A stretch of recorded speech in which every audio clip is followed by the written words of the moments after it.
dia. Aqui é o professor Anderson do canal 6 Seguidores. Vamos agora à matéria do segundo ano do ensino médio, onde a gente fala sobre bloqueio continental e a vinda da família real ao Brasil. Nós temos que recuar um pouco e falar sobre a Revolução Francesa. O que a Revolução Francesa tem a ver com a história do Brasil? Tudo. Nós vamos ver isso agora. Então vamos colocar a fotinha aí do Napoleão Bonaparte.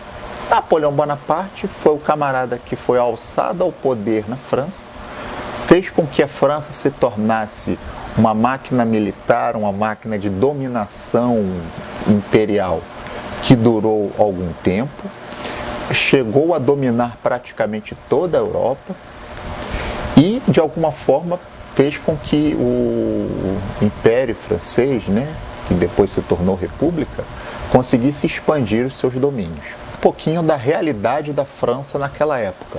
Vamos botar a fotinho aí do Luís XVI, que seria o último governante absolutista da França, a expressão máxima do absolutismo. Ele era inclusive considerado o Rei Sol.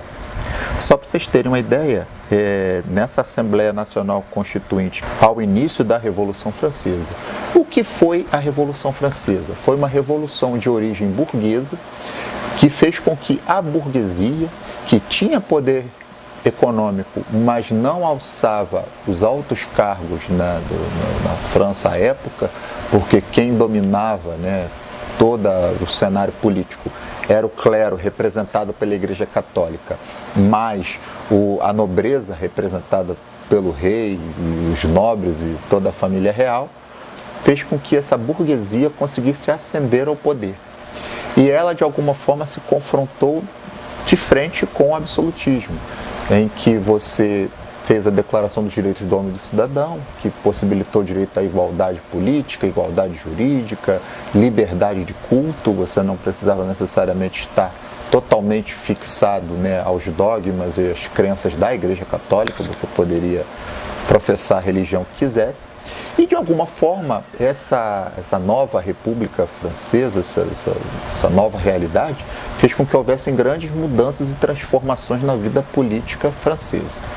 Quando falamos da questão da luta política na Assembleia Nacional Constituinte que se seguiu à Revolução Francesa, que teve como símbolo principal a tomada da Bastilha, que era uma prisão política do rei, e ali ele viu que realmente o movimento era popular, estava nas ruas, e que de alguma forma ele teria que ceder às pressões. Nessa Assembleia Nacional Constituinte você teve o início daquela polarização direita e esquerda. Colocando a fotinho aí, a gente entende que quando a gente fala em Revolução Francesa, que o pessoal da direita era a favor da manutenção da ordem vigente, da autoridade, e de alguma forma ele tem uma visão mais voltada aos desígnios de governo. E o pessoal da esquerda era um pessoal mais ligado aos anseios populares, ligado a mudanças sociais, à justiça social. Por isso que até hoje nós temos esse embate entre direita e esquerda. A direita, de alguma forma, com a manutenção da ordem, e a esquerda, geralmente, voltada aos desígnios populares. E você tem até hoje essa divisão quando se fala em política no mundo todo. A Assembleia Constituinte de 1791, ela fez vários avanços.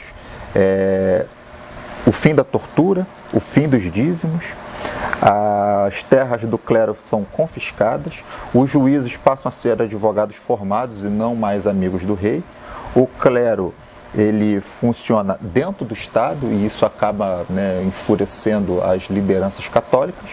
A única coisa que eles não avançaram na Constituição Francesa de 1791 foi com relação ao voto. O voto era o voto censitário. O que é voto censitário? É quando a pessoa só consegue votar se atinge um determinado nível de renda. O que Robespierre é importante para a gente falar nesse período aí do final do século XVIII, na Revolução Francesa? O Robespierre, ele era do Clube dos Jacobinos. Ele basicamente representava os sans-culottes, que seriam os sem coletes, ou os descamisados do tempo do Collor, ou mesmo os mendigos, as pessoas que não tinham acesso à riqueza, enfim, eram pessoas muito pobres. De alguma forma ele consegue ascender ao poder, né? E de alguma forma ele passa a ser uma liderança importante, passa a ser muito ouvido quando, né, tomam-se decisões importantes. Ele cria o Comitê de Salvação Pública e o Tribunal Revolucionário. Eles entendiam que existiam forças contra-revolucionárias muito fortes.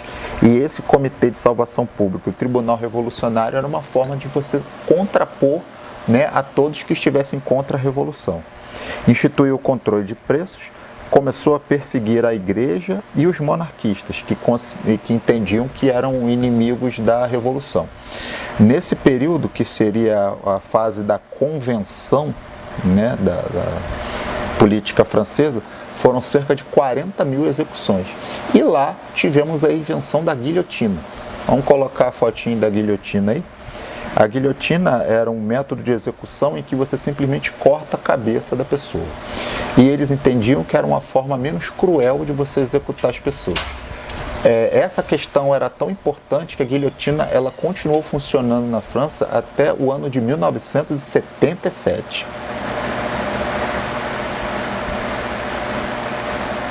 Em 1793, o rei francês, Luís XVI, ele tentou fugir. Ele tentou montar exércitos contra-revolucionários fora da França para, de alguma forma, se contrapor à Revolução. Foi preso e foi executado em 1793. E aí, em 1796, a gente fala do Napoleão Bonaparte, que seria, né, ele foi alçado à categoria de líder, né, da nova República Francesa. O golpe do 18 do Brumário, o golpe que possibilitou a ascensão de Napoleão Bonaparte ao poder na França. E ele tinha como grande rival a Inglaterra, que tentou dominar algumas vezes e não conseguiu, principalmente pelo fato da Inglaterra estar numa ilha, e fez o bloqueio continental. Esse bloqueio continental era uma maneira que eles tinham de estrangular a economia inglesa, que dependia exclusivamente, né, da navegação no mar.